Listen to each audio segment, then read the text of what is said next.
नमस्कार साथियों, आप सभी का स्वागत है आपके अपने प्लेटफॉर्म बीएस विद्यापीठ चोपटा पर। उम्मीद है आप सभी मस्त होंगे, स्वस्थ होंगे, अपनी अपनी पढ़ाई में मस्त होंगे। जैसा कि आप सभी को पता है, हमने जो दिल्ली पुलिस की जीके जीएस की जो सीरीज शुरू की थी उसमें हमने हिस्ट्री सब्जेक्ट को शुरू किया है और हिस्ट्री में मुगल वंश को हमने शुरू कर रखा है। मुगल वंश में हमने बाबर को पढ़ लिया था कल, और कुछ हद तक कुछ पार्ट हमने हुमायूं का भी कवर कर लिया था। आज हम आगे उसी सिलसिले में जो हुमायूं है, आगे हमने कल पढ़ लिया था हुमायूं का जन्म कब हुआ था, कहाँ हुआ था, और हुमायूं का जो लास्ट क्वेश्चन हमने पढ़ा था वह निर्वासित हुमायूं का पढ़ा था।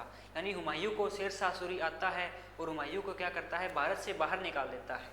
देखो जो हुमायूं है, हुमायूं दो युद्धों से क्या होगा, भारत से बाहर जाएगा।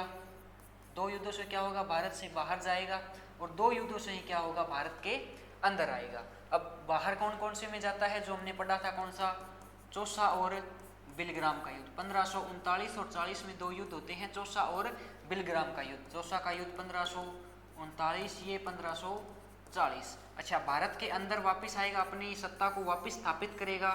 तो वो कौन सा, एक तो है मच्छीवाड़ा। कौन सा युद्ध जी, मच्छीवाड़ा का युद्ध। ये हुआ था मई 1555 में। और दूसरा है सरहिंद का युद्ध। दूसरा युद्ध कौन सा है, सरहिंद का युद्ध। ये हुआ था कब, जून 1555 में। दो युद्धों से बाहर गया है, दो युद्धों से क्या होगा, अंदर आएगा, भारत के अंदर आएगा। लेकिन जब 1540 से लेकर के 1555 तक भारत में शासन कौन करेगा, हुमायूं को बाहर किसने निकाला है, शेरशाह सूरी ने। तो यहाँ पर शासन भी कौन करेगा, शेरशाह सूरी। तो अब देखो, शेरशाह सूरी भारत के अंदर शासन कर रहा है, लेकिन हुमायूं तो क्या हो गया है, भारत के बाहर चला गया। भारत के बाहर चला गया, तो उस स्थिति में हुमायूं क्या, कौन सा हुमायूं बोल रहे थे, निर्वासित हुमायूं। कौन सा हुमायूं था, निर्वासित हुमायूं था। अब हुमायूं के आ गए थे भटकने के दिन। हुमायूं के क्या आ गए थे, भटकने के दिन आ गए थे। हुमायूं भटक रहा था। हुमायूं देखो यहीं पर क्या होता है, हुमायूं अपने भाई के पास जाता है। किसके पास, हिंदाल के पास। इसके भाई का क्या नाम था, हिंदाल। हिंदाल के पास जाता है। हिंदाल में कैंप लगे हुए थे और कुछ दिन उसी के पास रहता है। और वहीं पर हिंदाल का गुरु था मीर बाबा। हिंदाल का गुरु था मीर बाबा। कौन था, मीर बाबा। उसके एक पुत्री थी जिसका नाम क्या था, हमीदा बानो बेगम। एक दिन ऐसे ही टहल रही थी और हमीदा बानो बेगम पर निगाह किसकी पड़ गई, हुमायूं की। तो टहलते टहलते निगाह पड़ी किस पर, हुमायूं की, हमीदा बानो बेगम पर। तो निगाह पड़ते ही क्या हो गया, निगाहों में वैसे ही प्यार हो जाता है आजकल। तो ये आजकल नहीं होता, पहले भी ऐसे ही होता था। तो अपने भाई साहब को हो गया हमीदा बानो बेगम से प्यार, लव हो गया, ट्रू लव। तो ये किसके पास जाता है, हिंदाल के पास। हिंदाल के पास जाकर के बोलता है कि वो कौन है। तो ये बोलता है ये कौन है, मेरे गुरु की लड़की है, इसके बारे में गलत नहीं सोचना। हुमायूं कहता है इसके बारे में मैंने अभी तक सोचा ही गलत है। यानी हिंदाल से क्या करता है, जिद करता है किसके साथ विवाह करवाने के लिए, हमीदा बानो बेगम के साथ विवाह करवाने के लिए। फिर देखो ये थी 13 या 14 साल की, 13 से 14 साल की थी। और अपना तो 1508 में जन्म है और ये बात है 1541 की। तो देख लो अपने कितने साल के हो गए, लेकिन फिर भी क्या है भाई, इस पे लाइन मार रहे हैं। अच्छा, आगे बात फिर आगे बढ़ती है और क्या होता है, इसको हुमायूं के साथ विवाह करवाने के लिए मना लिया जाता है। तो हमीदा बानो बेगम और हुमायूं का क्या हो जाता है, विवाह हो जाता है। और इसी विवाह से क्या होता है, 1542 31 अक्टूबर 1542 को जन्म होता है किसका, अकबर का, जलालुद्दीन अकबर। किसका जन्म होता है, अकबर का जन्म होता है। अकबर कौन है, हुमायूं का लड़का है अकबर। ठीक है, हमने क्या पढ़ा, हुमायूं निर्वासित है, किसके पास है, हिंदाल के पास। हिंदाल का गुरु है मीर बाबा।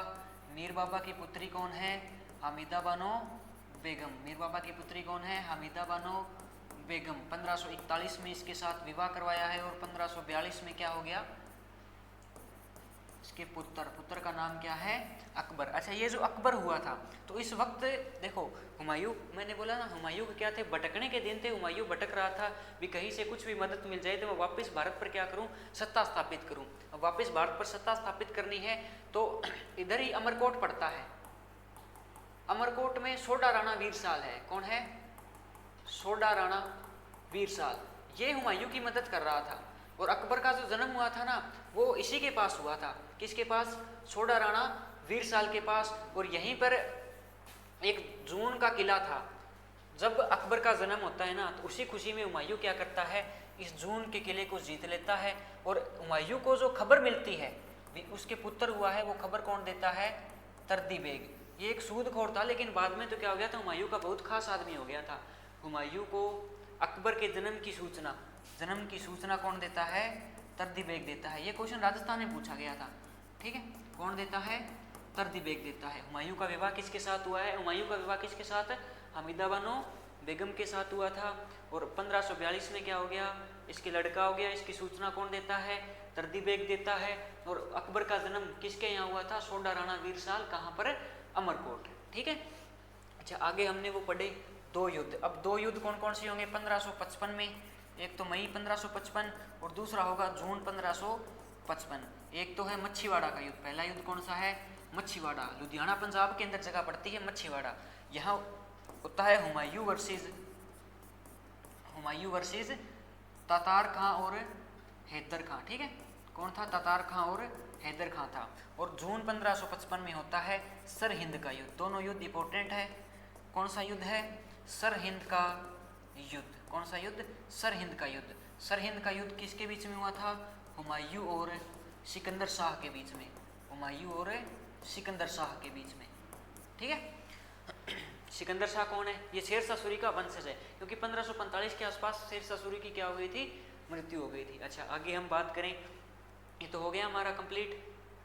हुमायूं का विवाह किसके साथ, हमीदा बानो बेगम के साथ 1541 में। ये कौन थी, ये हिंदाल के गुरु मीर बाबा की क्या थी, पुत्री थी। अच्छा, नेक्स्ट क्वेश्चन पे चलते हैं। हुमायूं को अकबर के जन्म की सूचना किसने दी, तो किसने दी थी, तर्दी बेग ने दी थी।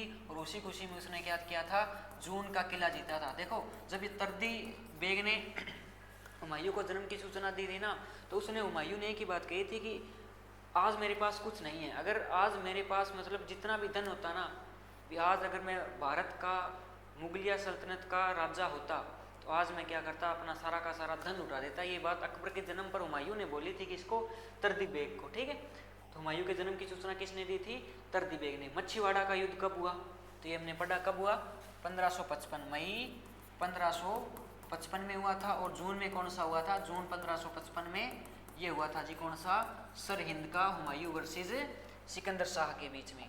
नेक्स्ट क्वेश्चन की बात करें, सरहिंद का युद्ध तो हुमायूं और सिकंदर शाह के बीच में हुआ था। सरहिंद का युद्ध किसके बीच में हुआ था, हुमायूं और सिकंदर शाह। अब आगे बात करते हैं, हुमायूं, देखो सरहिंद का युद्ध हुआ, हुमायूं वापिस भारत के अंदर सत्ता स्थापित कर लेता है, कब,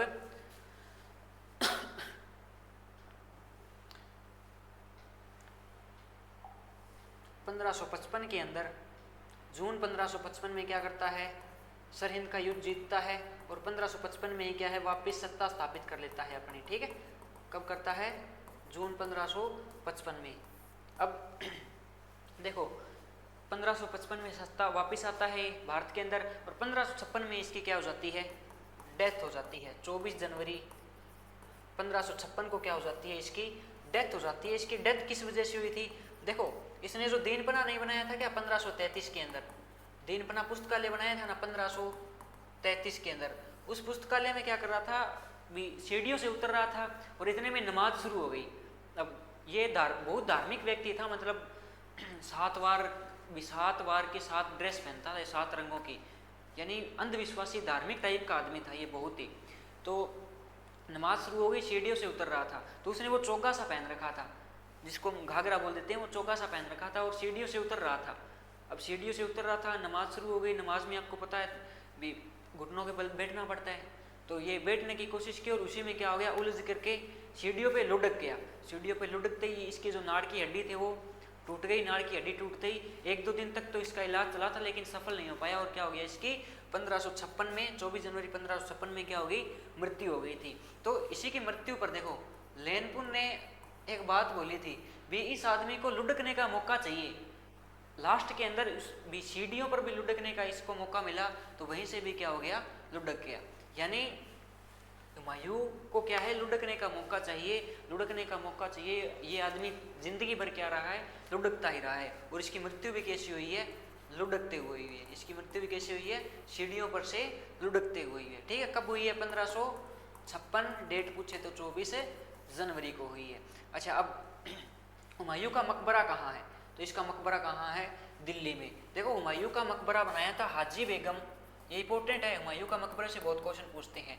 हाजी बेगम और बीगा बेगम ने, हाजी बेगम और बीगा बेगम, इसको बोलते हैं ताजमहल का अग्रगामी, यानी ताजमहल से पहले बना है, ताजमहल का अग्रगामी या पूर्वगामी, अग्रगामी या पूर्वगामी, ठीक है। अच्छा, इसका जो वास्तुकार पूछे तो वो है मिर्जा गियाथ, वास्तुकार कौन है? मिर्जा गियाथ है। और इसके बारे में क्या पूछता है? यह है पर पहला उद्यान मकबरा, इसके अंदर क्या है? बाग है, उद्यान है, पहला उद्यान मकबरा 4 बाग शैली से बना है, ठीक है। कौन सी शैली से? 4 बाग शैली से बना है। इसको ये बोलते हैं क्या? मुगलों का शमशान या मुगलों का कब्रिस्तान या तैमूर का शमशान घाट, या क्या बोलते हैं इसको? तैमूर का शमशान घाट, या इसको क्या बोला जाता है? तैमूर का शमशान घाट। इसको क्या किया था? 1993 के अंदर यूनेस्को साइट में क्या कर लिया था? शामिल कर लिया था। यूनेस्को एक संस्था है जो क्या काम करती है?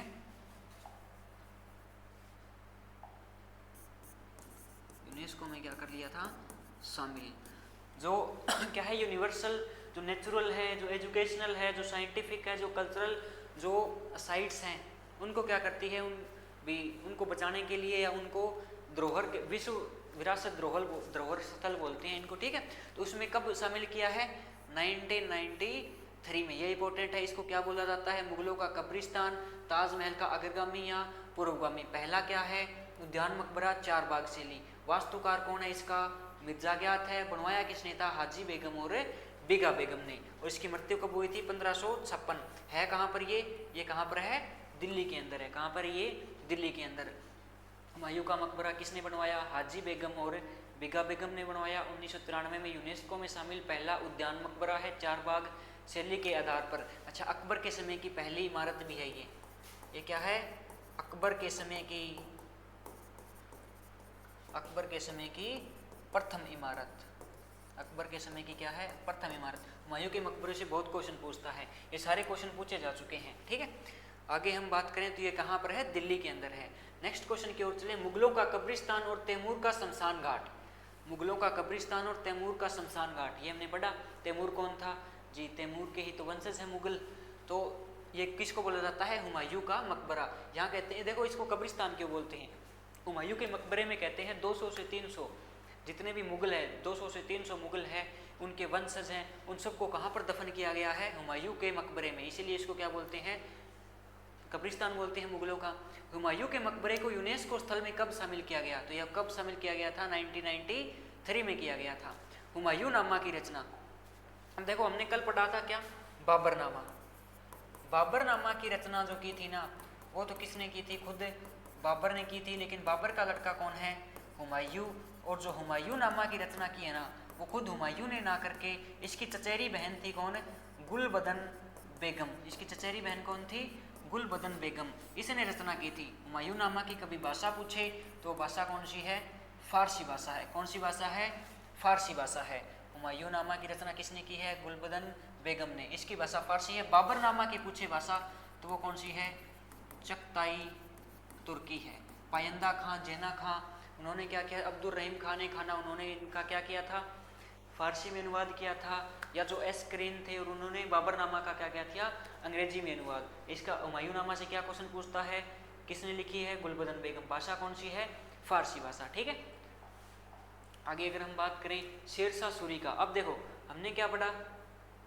हुमायूं के बारे में जितनी चीज़ें थी, जितनी चीज़ें हमारे एग्जाम में पूछी जा सकती है, जितनी चीज़ें पूछी गई हैं या जितनी चीज़ें इंपॉर्टेंट थी, वो हमने सब कवर कर लिया। हुमायूं 1508 में जन्म होता है। वो कैसे 1533 में दीनपना बनाता है, 1531 में कालीगंज जीतता है, 1532 में देवरिया शेरशाह सूरी के साथ युद्ध करता है, फिर 1539-40 में चौसा वो और बिलग्राम में का युद्ध लड़ता है, भारत के बाहर जाता है। 1555 में क्या करता है? वापस भारत के अंदर आता है। 2 युद्धों से मच्छीवाड़ा का युद्ध और सरहिंद का युद्ध। और 1555 में ये सब हो जाता है। और 1556 में क्या हो जाती है? इसकी डेथ हो जाती है। लेनगुन क्या कहता है, जिंदगी भर क्या रहा था, लुढ़कता ही रहा था। अब आगे देखो, जब हुमायूं बाहर गया 1540 में, वापस आया 1555 में, अब यहाँ शासन कौन करेगा, भारत के अंदर कौन है? तो हुमायूं को बाहर किसने भेजा था, शेरशाह सूरी ने भेजा था। किसने भेजा था, शेरशाह सूरी ने। अब शेरशाह सूरी कौन है, देखो ये सूर वंश, सूर को बोलते हैं अफगान, कौन सा है, अफगान वंश का था। कौन से वंश का था, अफगान वंश का। इसका बचपन का नाम क्या था, फरीद था। हसन खां क्या था, इसका पिता था। हसन खां कौन था, इसका पिता। ये इसका क्या था, बचपन का नाम था। इसका जन्म हुआ था कब, 1472 के अंदर। इसका जन्म कब हुआ था, 1472 के अंदर। और इसका जन्म हुआ था नारनौल के अंदर। इसका जन्म पूछे ना कहाँ हुआ था, इसका जन्म हुआ था नारनौल, महेंद्रगढ़, हरियाणा के अंदर, ठीक है। और यहीं पर इसने क्या किया था, इब्राहिम सूर का मकबरा भी बनवाया था। इसके दादा का नाम है क्या, इब्राहिम सूर। देखो इसकी अपने बाप के साथ इतनी बनती नहीं थी, तो ये कहाँ चला जाता है, इसका बाप का एक अच्छा दोस्त था जमाल खां। कौन था, जमाल खां। उसके पास ये चला जाता है, जमाल खां। जमाल खां रहता था कहाँ, जौनपुर में। कहाँ पर रहता था, जौनपुर। और जौनपुर में ही किसने शिक्षा प्राप्त की थी, ये क्वेश्चन पूछा जा चुका है। जौनपुर में किसने शिक्षा प्राप्त की थी, शेरशाह सूरी ने। किसने, शेरशाह सूरी ने जौनपुर के अंदर क्या की थी, शिक्षा प्राप्त की थी। शेरशाह सूरी सूर अफगान वंश का है। फरीद बचपन का नाम है। हसन का इसके पिता का नाम है। इब्राहिम सूर उसके दादा का नाम है। इसका मकबरा कहाँ है, नारनौल, महेंद्रगढ़ में। 1472 में इसका क्या हुआ है, जन्म हुआ है। अब इसके बाप के साथ इतनी बनती नहीं है, तो इसका बाप क्या करता है, इसे किसके पास भेज देता है, जमाल खां के पास। जमाल खां कहाँ का जागीरदार है, जौनपुर का। जौनपुर में ये क्या करता है, शिक्षा प्राप्त करता है। और बाद में इसी जागीर पर क्या करता है, कब्जा कर लेता है। यानी ये जागीर, जो जौनपुर की जागीर है, वो किसको मिल जाती है, शेरशाह को। लेकिन यहाँ पर भी ये बहुत दिनों तक रुकता नहीं है। ये फिर वापस एक था बहार खां लोहानी, यहाँ से कहाँ जाता है, ये जाता है बहार खां लोहानी के पास। कहाँ जाता है, बहार खां लोहानी के पास। और फिर 1529 में, अब इतने आपने लिख ली चीज़ें। देखो फिर क्या करता है, 1529 में बंगाल का राजा था कौन, नुसरत शाह। कौन था, नुसरत शाह। कहाँ का, बंगाल का। उसको हराता है। उसको हरा कर क्या बोलता है, खुद को हजरत ए आला बोलता है। खुद को क्या बोलता है, हजरत ए आला। 1532 में वो चुनारगढ़ का दुर्ग जीतता ही है, ये चुनारगढ़ जीतता है। 1539 में चौसा का युद्ध जीतता है।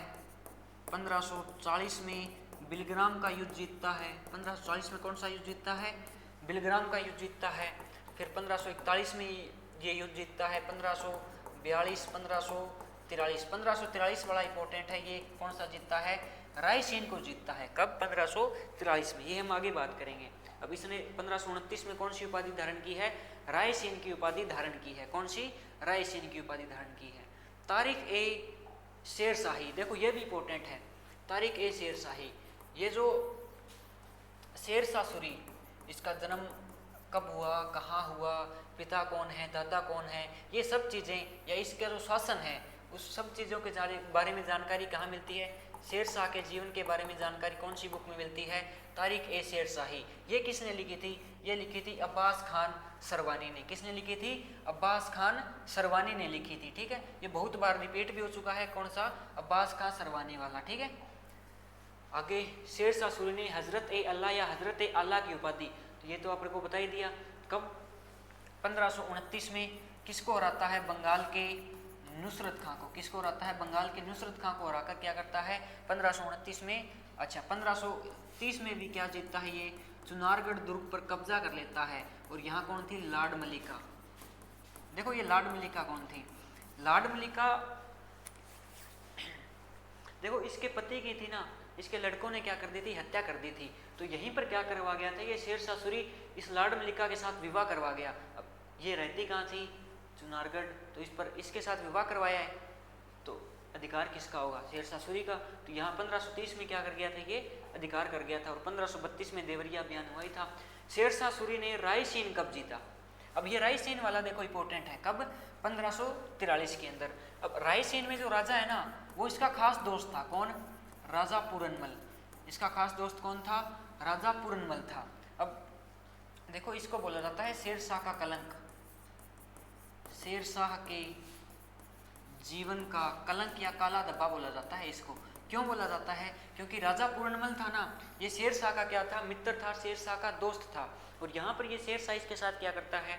गद्दारी कर जाता है। गद्दारी कैसे करता है? देखो, जब हुमायूं इस पर अटैक कर रहा था, हुमायूं और इसके बीच में युद्ध चल रहे थे, तो क्या ये किसके पास गया था? इस राजा पूर्णमल के पास गया था, और राजा पूर्णमल ने इसकी सहायता भी की थी। इसने बोला था कि जो तेरा किला है ना, रायसीन वाला किला, ये तू मेरे को सौंप दे।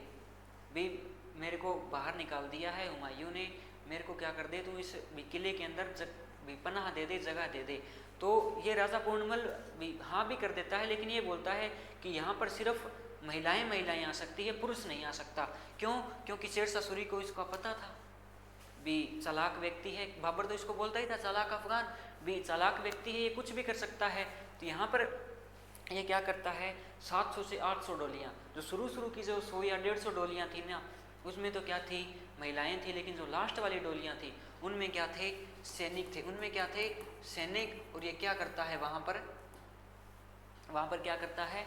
उन सैनिकों ने उस दुर्ग पर कब्जा कर लिया था। और यहाँ पर ये बंदा किसकी? कुरान की कसम खा करके, यहाँ पर इसने किसकी कसम खाई थी? कुरान की कसम खाई थी। और कुरान की कसम खा कर ये बंदा मुकर जाता है, मना कर देता है।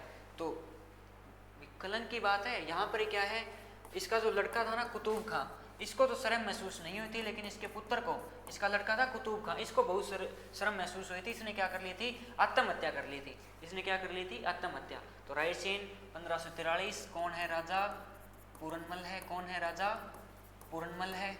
और ये क्या है? शेरशाह के जीवन का कलंक है। यहाँ पर आत्महत्या किसने की थी? कुतुब खां। कुतुब खां कौन है? इसका लड़का है। ठीक है, आगे नेक्स्ट क्वेश्चन की बात करें, गिरी सुमेल का युद्ध कब हुआ था? गिरी सुमेल का युद्ध कब हुआ? 1543 में रायसीन होता है। 1544 में ही क्या हुआ था? गिरी सुमेल जितारण, ये गांव पड़ता है जितारण, राजस्थान, जोधपुर के अंदर। कहाँ पड़ता है? जितारण गांव, राजस्थान, जोधपुर के अंदर। यहाँ है राजा मालदेव। यहाँ कौन है? राजा मालदेव है। कहाँ के? जोधपुर के। अब देखो, राजा मालदेव थे ना, उन्होंने क्या कर रहा था? एक मेड़ता, बीकानेर और एक अजमेर। यहाँ पर वीरमदेव थे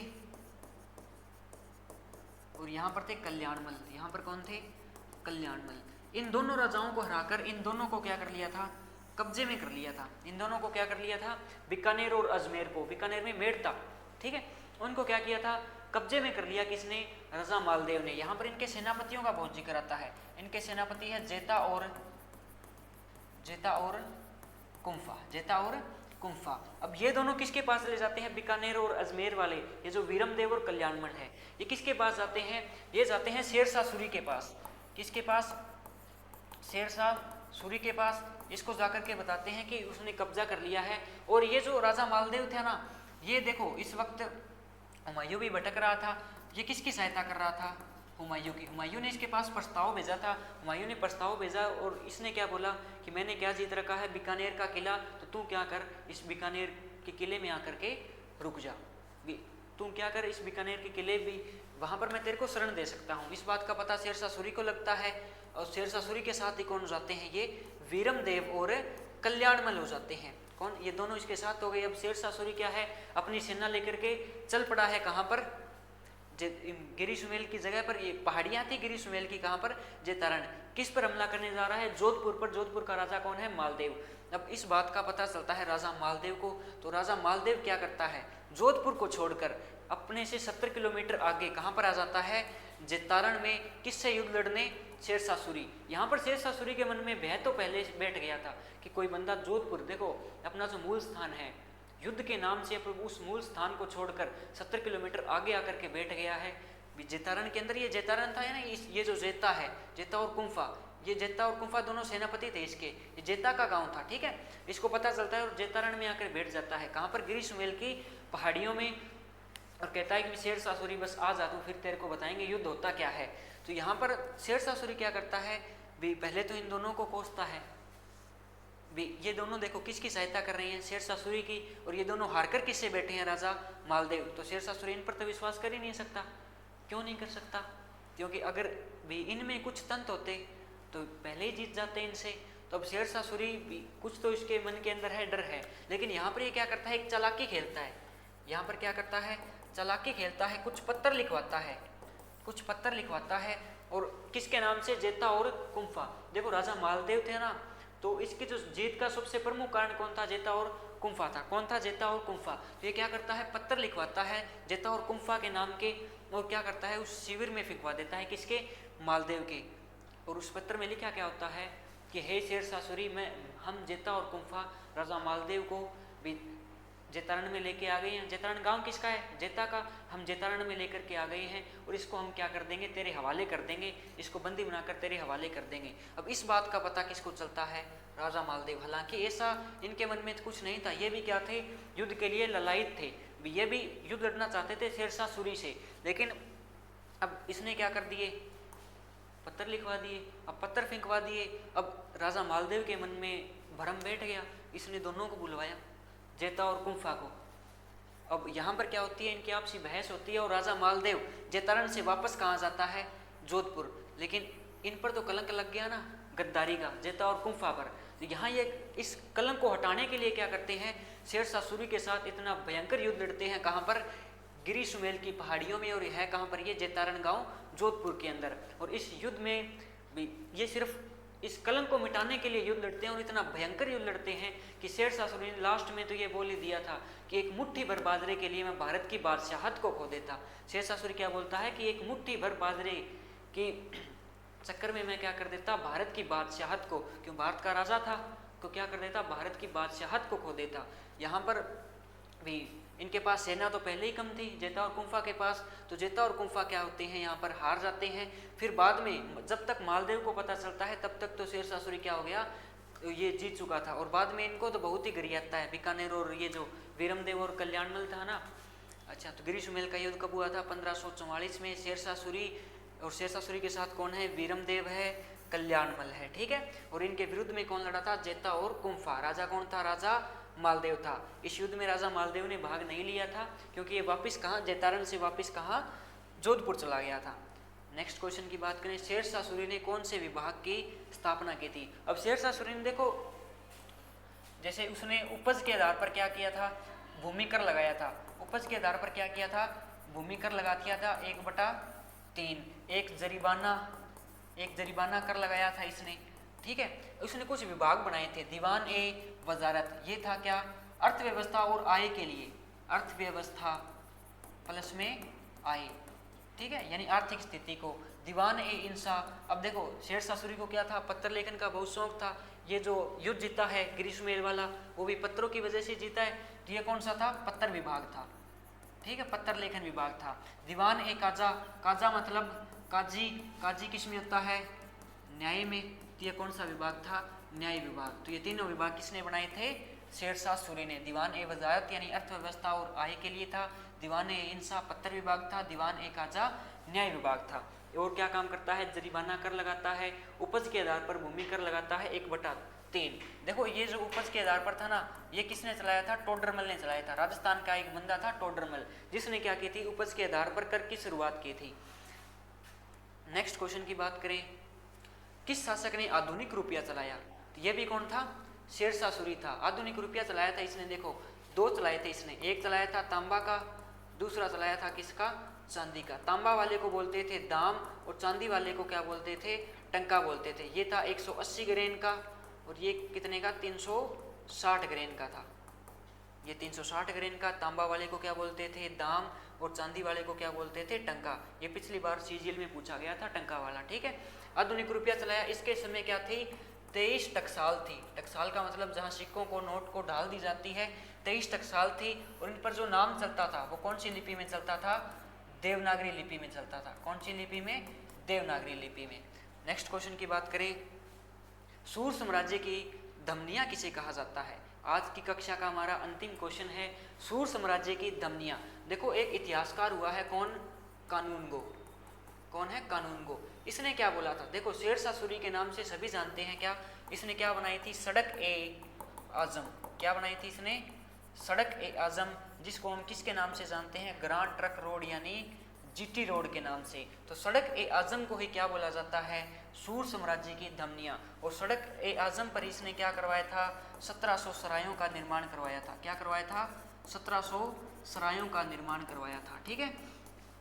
सड़क, अब जीटी रोड इसको किसने बोला था, ये था जो गवर्नर जनरल था ऑकलैंड, ठीक है, उसने क्या बोला था, इसको ग्रांड ट्रक रोड की संज्ञा दी थी। और ये जो सड़क आजम थी, ये पहले क्या हुआ करता था, कच्चा रास्ता हुआ करता था। तो जो चंद्रगुप्त था, चंद्रगुप्त मौर्य, इस सड़क का सबसे पहले निर्माण पूछे ना कब किसने करवाया था, तो चंद्रगुप्त मौर्य ने करवाया था उत्तरापथ नाम से। किस नाम से? उत्तरापथ नाम से करवाया था। और बाद में सड़क ए आजम नाम किसने दे दिया? सूर साम्राज्य के शेरशाह सूरी ने। किसने दे दिया था? शेरशाह सूरी ने। तो हमारा जो हुमायूं और शेरशाह सूरी वाला टॉपिक है वो भी क्या हो गया है, आज कंप्लीट हो गया है। कल की क्लास में हम अकबर के बारे में जान रहे होंगे, अकबर के बारे में जितनी भी चीज़ें हैं, अकबर का जन्म कब हुआ, कहाँ हुआ, उसके बारे में कौन कौन से युद्ध लड़े, उसकी धार्मिक नीति क्या थी, या उसके जो नवरत्न से बहुत क्वेश्चन पूछे जाते हैं, उन सबको हम कल की क्लास में पढ़ रहे होंगे। चलिए साथियों, मिलते हैं नेक्स्ट क्लास में। धन्यवाद। जय हिंद, जय भारत।